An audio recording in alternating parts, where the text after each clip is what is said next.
and welcome to this new episode of Talan Talks Tech by Talan Tunisia. Actually, and as you can see, we're switching language. We're moving to English. And we're pleased to have with us today Mr. Ahmed, Senior Consultant on Blockchain Technology. Welcome, Ahmed. Thank you, Baruch. Thank you for the invitation. I'm glad to be here with you today. Thanks. So, Ahmed, before we start our talk today, can we know a bit more about you? Yes. I'm Ahmed Ben Roha, software engineer at Talan Innovation Factory, and I have specialized experience in blockchain. And I'm proud also to say that we contribute as a team to publishing some scientific papers and articles to the community and the blockchain ecosystem. That's amazing. Thank you.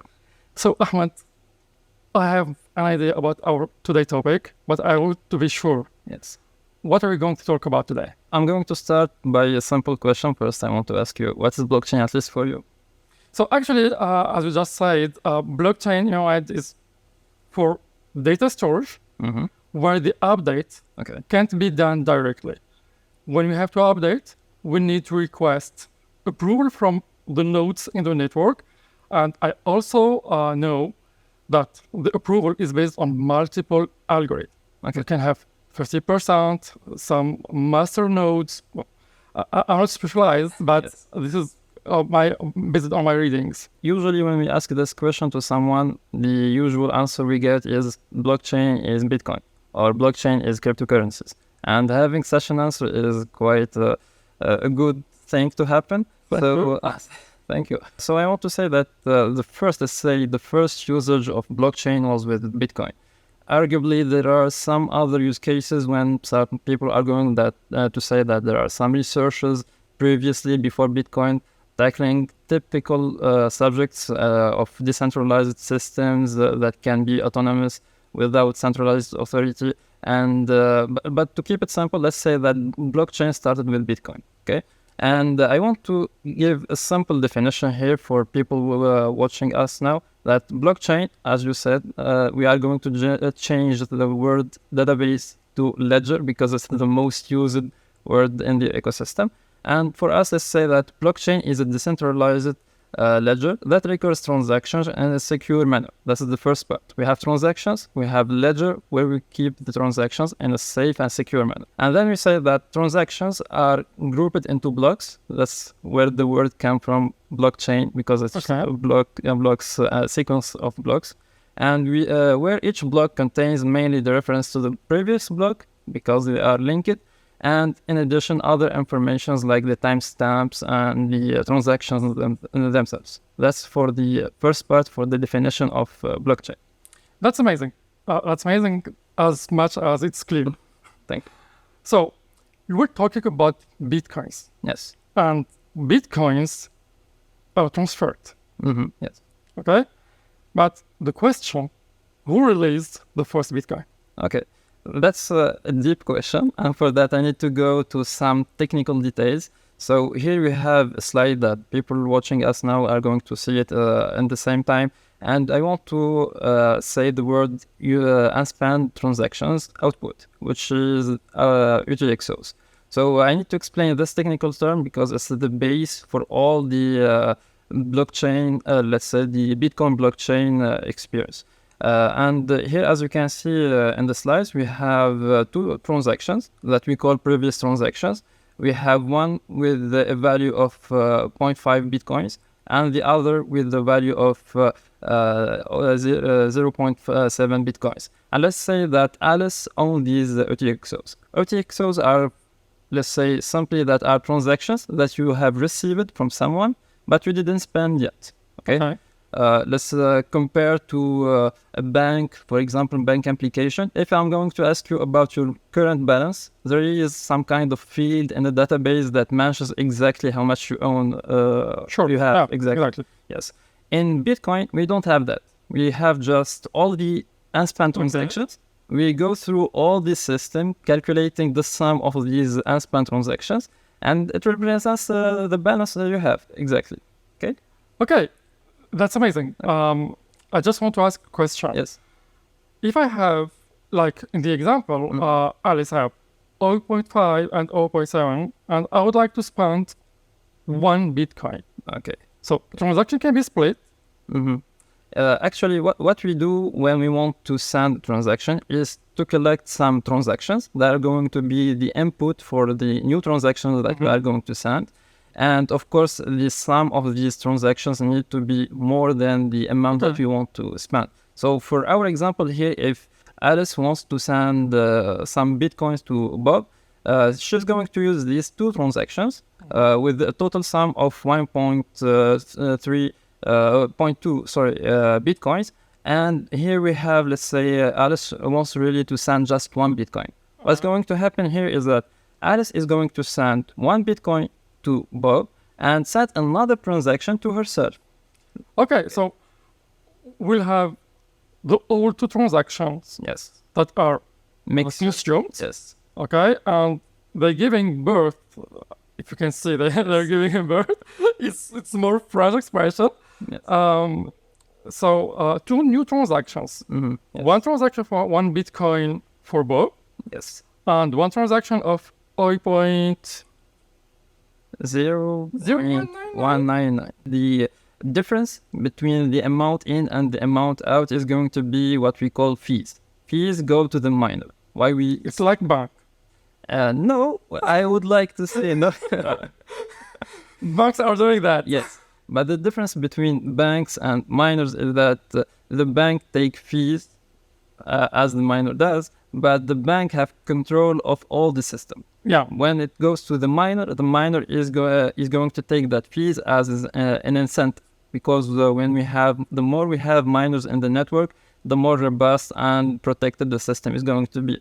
And to encourage people to join this network, we need to pay, let's say, some fees, incentive for them to keep things going. That's the idea behind Bitcoin. So the miner is going to take that difference. That's great. Yes. That's great. So actually, we're talking about money. Yes.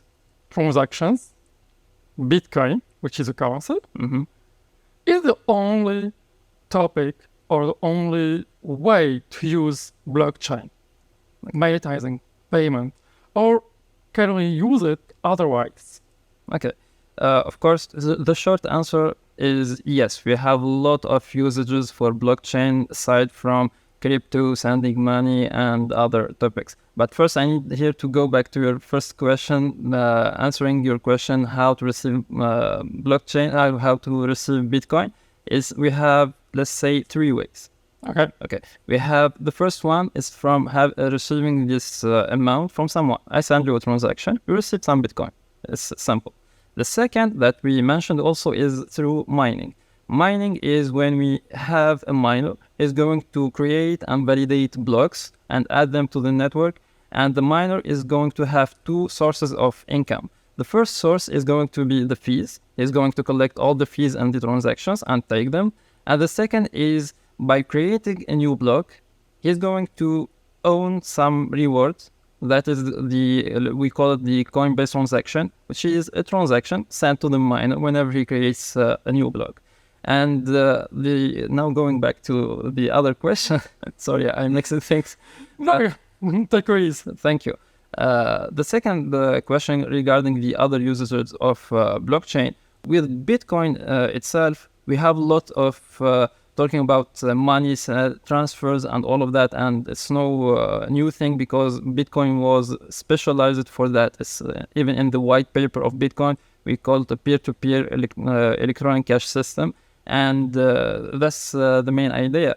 But with Bitcoin, people started noticing that with transaction we can send some data and we can have some scripts, and that opened a new door for a lot of use cases. And I want to show here a simple example of another use case of Bitcoin, but to serve another purpose other than sending funds, which is called proof of existence. And this solution is a very clever solution. What it does is that it takes a document, let's say a PDF or a book or anything, they hash that document, and then they send a transaction with the hash of the document inside that transaction. And what we get here is that we have a proof that the document wasn't changed after that time when we had the transaction sent to the blockchain. It's like we have a proof that the document is permanent, and we take all the advantages of the blockchain, like immutability, transparency, and all the other characteristics of the blockchain. And here it was a simple example. There are many, but the idea is that when people notice that blockchain is not Bitcoin, blockchain got a lot more than just sending funds, they started other examples aside from proof of existence. And by the year, I think 2015, someone just had the idea, why not create a specialized blockchain that have all the necessary equipments to write code inside that blockchain? And you are going to call this new type of code smart contracts. Smart contracts are going to be code on the blockchain that have all the characteristics of the blockchain, immutability, transparency, and other characteristics. And this was the blockchain of Ethereum, created in 2015. That's cool. That's literally amazing. Imam, I have a question actually. If we can build applications on blockchain, Yes. and blockchain is distributed, are we able to create applications based on blockchain that are private, or they are necessarily public? Okay. So here, as I said, the creation of Ethereum, for example, was a mutation where we noticed that the blockchain is cool, it's good, but we need another blockchain aside from Bitcoin blockchain because it didn't give us all the necessary equipments to do what we want to do. And this idea kept on going whenever we had some specialized blockchain to serve an enterprise purpose, to serve any kind of other purpose. We created new blockchain. And the result was a multitude of blockchains. And to make it simple, we can categorize these blockchains into, let's say, private, public, and consortium blockchains. I'm going to go through each type, but here I want to say that even the characteristics of the blockchain, like transparency and other characteristics, can be altered to serve the purpose of our solution. So when we have a project, we need first to ask the right questions to figure our needs and to figure out which blockchain type to use in this project. Okay, so which type fits our privacy level Exactly. we want to respect? Exactly. Okay, so please go through the three types. I'm waiting. Yes. So to keep it simple, we have the first type, the first question for our blockchain, is it going to be permissioned or permissionless? For example, Bitcoin and Ethereum, we don't ask for permission whenever someone wants to join the network. It's public, it's open for everyone to join. That's the first thing. Then we have the question, who's in charge or who's controlling this network of blockchain? So if no one specifically, all of us are going to control and contribute to the blockchain, it's called public, okay? Public authority. And then we have private. Private is like one organization controlling the blockchain. Maybe this doesn't make sense for the blockchain, but it could be helpful for some testing or academic purposes, something like that. And then we have consortium blockchain. Consortium blockchain where a set of, let's say, organizations are contributing to control this blockchain. It could be helpful for, let's say, companies. Companies are going to have communication between each other, but without having other external parties contributing or coming to their private, isolated system. That's literally amazing, Ahmed. So actually, the blockchain, it looks like it pushed people to rethink the design, the way how they see the applications and domains. So could you just present us some examples of domains that were impacted, that evolved? Yes. Just in fact that they evolved through blockchain application. Yes, indeed. And there are a lot of fields that change it by just adapting this new way of thinking of this, let's say, changing from a decentralized to a more decentralized way of doing things. And here we can say, for example, we have identity, which is a very important topic for all of us. Identity, we are used to the old model where we have central server for our informations. Of course, there are more than one model for managing identity, But with blockchain, we started talking about self-sovereign identity, the identity that we can manage it ourselves without depending from another entity that is going to control and manage our data for us.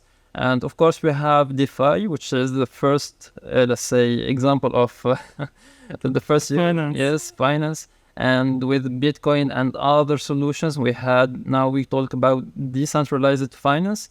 We can have financial activities and projects without that centralized entity. There are also CBDC. It's a new thing nowadays, and it's getting more popular day after the other. CBDC is central bank digital currency, and it could be, let's say, weird for a central bank to have a digital currency, but no control. Yes, but with CBDC we can offer. It's not going to eliminate the old cash system in any way, but it's going to contribute to have a more, let's say, regulated way of having money transfers, where the central bank can have exactly informations about the amount of money circulating in the world, and having more informations and control to regulate this system. Okay, so the question about CBC, we talk about blockchain, that is privacy Yes. of data, security, and then we're talking about the blockchain for CBC for control. Mm-hmm. A bit weird. Yes. Actually, regarding the implementation itself of the CBDC, we have, for now, let's say we have just white papers, some projects that just started. We didn't test it for real to be sure, but the idea, and to share with you and with people watching us, the concept of CBDC and the architecture itself.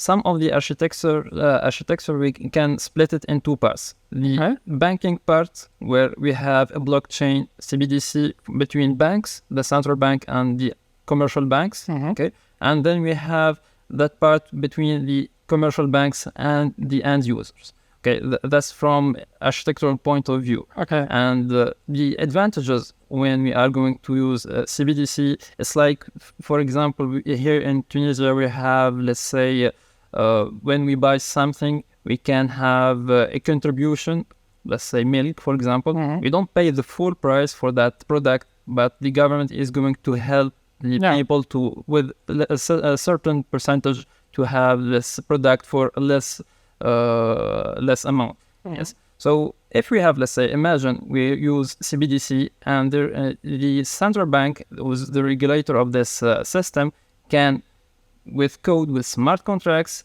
say exactly which people are concerned with this specific. Okay. Yes. So now we have a more intelligent system where people, when they pay, I know exactly if you need or deserve that aid or not. That's just an example I mentioned now. But so actually, we have this mug. Yes.